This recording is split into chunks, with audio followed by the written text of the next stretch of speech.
It's your guy, all family, and we are talking about timeline today, specifically teams for timeline. Now the premise of this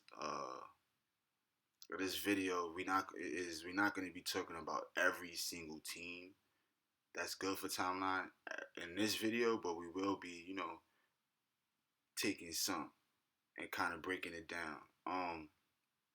Now we have to go for non-meta characters here, mainly because it's more interesting, and I'm pretty sure we all know, who's the big dogs to go for when we're playing the timeline. Now you're probably thinking, yo, all family, why do we need this for? This video doesn't make sense.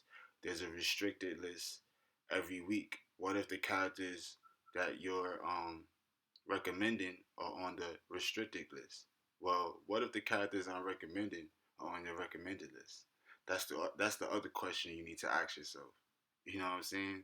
And on top of that, you can kind of have an idea of who will be restricted every week. I mean, it kind of seems like it's so random, but it's really not. It makes sense. They're gonna restrict the characters that are OP because it makes sense and it makes it more interesting to see, what people could cook up. Now, even though nobody's restricted this week, I find it kind of surprising to see that not a lot of people um are using their Dormammu. So we're gonna see that later on in the video, but that's just a little interesting. Now, let's get into the fights. Now, this team, I think I kind of overdid it, but it's good for the reasons of which I'm gonna tell you now. Now we got non-meta, right? This is the premise, non-meta. We got Captain America, brand new Cap, you know what I'm saying? Cap 3.0. We got T1 Shirag. Now T1 Shirag is non-meta. Anybody who has Sharon Rogers takes her to T2 because that is the meta. She is the meta. T2 Shirag is the meta. So T1 Shirag. And we got Mantis. Now Mantis here. Oh boy. Oh boy, boy, boy, boy, boy. This is just the intro. We're gonna get into more detail in a couple more fights, but this is just a little summary, a little overview of what's going on here. Now you already see what's happening here with Mantis. Matter of fact, I think let's talk about this because this fight is a little long. Now, as you can see with Mantis, Mantis to me is she's the runner up. She's a runner up after Shirag because Shirag is just silly. Shirag is silly nice. But she's a runner up. I mean, this team right here is a perfect team.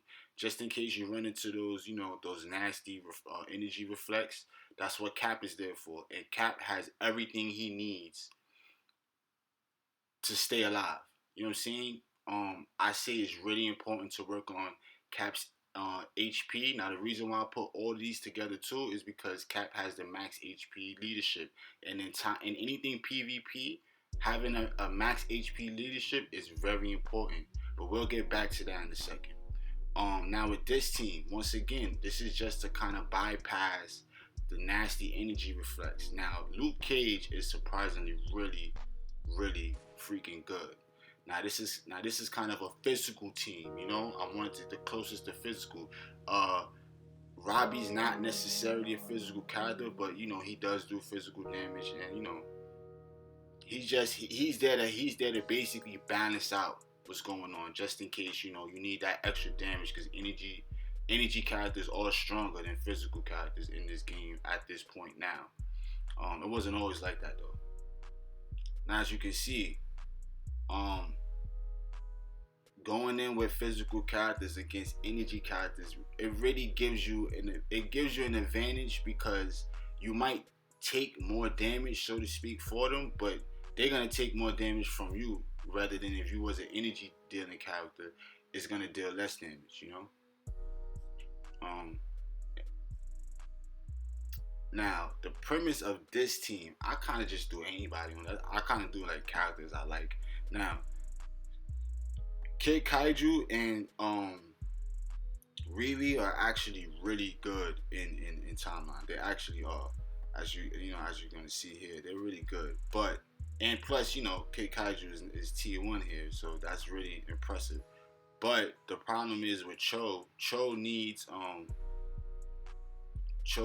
the debuff and the heal, so he needs Wasp and Groot, and that's meta, and we don't want to use that.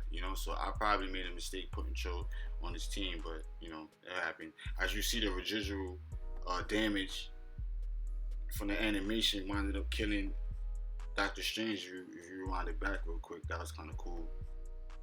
Um, Kid Kaiju with the Doctor Strange kill, life after death, Biggie Smalls. Um, anyway, yeah, I messed up here. I wanted to show why I shouldn't even put this team in together. Um, it's not that I did. It's not that there's a bad team. I made a bad move with Riri. I should have probably put in Cho to just take the kill, the fall guy, and he has a energy invincibility proc, so he wouldn't have died anyway. He wouldn't have got one shot. But that was my mistake. That's my mistake. Anyway, moving on. Gotta show the losses sometimes too. You don't win every fight, right? But here we go with Robbie. Put those invincibility operatives on your Doctor Strange, or that's gonna happen every time. Now we probably would have got it if she ain't put the vortex bubble there, so she got lucky. But Luke Cage is gonna clean up. Yes, your eyes are not deceiving you. This is why I put these teams together. They're not deceiving you. Luke Cage, physical reflect does take out Sharon Rogers easily. All Sharon Rogers moves do physical damage. Unfortunately. But the good thing about physical damage, physical damage moves that deal energy damage, or energy damage moves that deal physical damage, is that those skills are super strong. They're just super strong, super strong.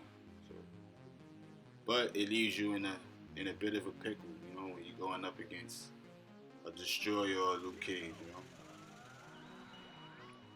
Now, Captain America. Cap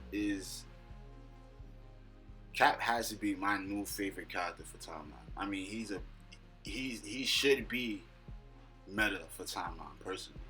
He really should. He really should. Now look at him go. Now I had to take off the damage proc on my Cap, and give him an invincibility. What was I just about to say? Anyway, I had to give him an invincibility obelisk because I'm just gonna be using him straight for PvP. He's just perfect for PvP. And once my alliance gets to 15, we're level 14 right now. I'm pretty sure he's gonna be doing crazy work inside Alliance Conquest. Crazy work. But yeah, back to what I was saying about Cap's leadership and with this team. So Cap's leadership is max HP. Now with Shirag, I don't know if a lot of people know, but her shield, her skill when she gets the damage immunity and you get the buff, the damage accumulated is to the damage dealt, and it has to do with the total max HP. So it's damage dealt, damage received, and max HP. I think it's like 10,000, and it can't get no higher than like 10,000. I think it's like 8% or something of the max HP. So the higher your max HP with Shirag, the more damage you'll do, basically, with that buff.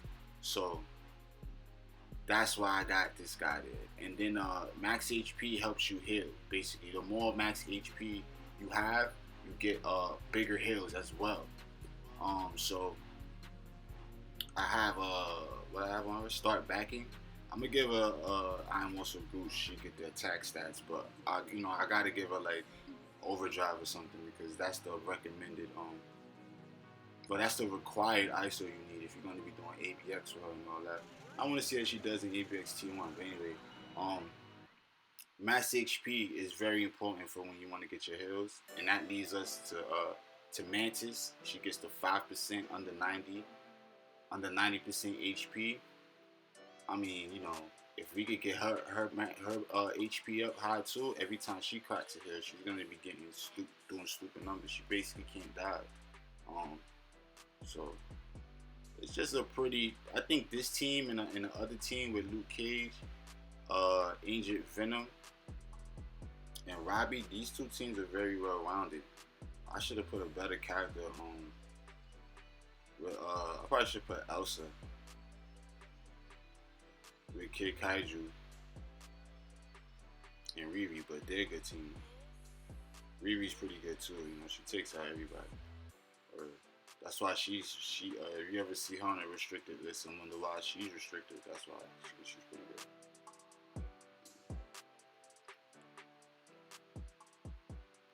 You know, it's pretty good too that I should have put here. We gonna do this another one. Is her name Spider Gwen? Spider Gwen is bananas in time. Bananas. Oh man, gotta find a clip. Gotta find a clip. Bananas.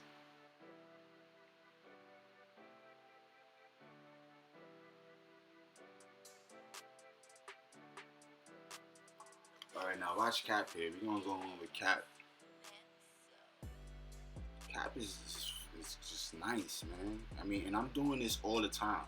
This wasn't just like discovered during the video. You know what I'm saying? Like I didn't just figure this out while I was doing it. I'm doing this all the time. You know what I'm saying? It's crazy. Like it's bananas. And I'm in love with Mantis. Like for real. For real. If Mantis is if her fair on her fifth skill could do had CC like Doctor Strange or Enchantress's CCs that like it debuffed the world boss, I think people will see how crazy nice she is, man. She is crazy nice. It's a shame she's not good for ABX though. I mean, this is a timeline video, but it is a shame that she's not good for ABX though. Oh dear lord. Oh dear lord. Tier 1 Sharag against the mighty Dormammu. Dear God. Craziness, man. If you're having problems with that, with these timelines, man, you gotta redirect your priorities. Alright, this is the timeline video, and I hope y'all enjoyed it. We're gonna catch y'all in the next one.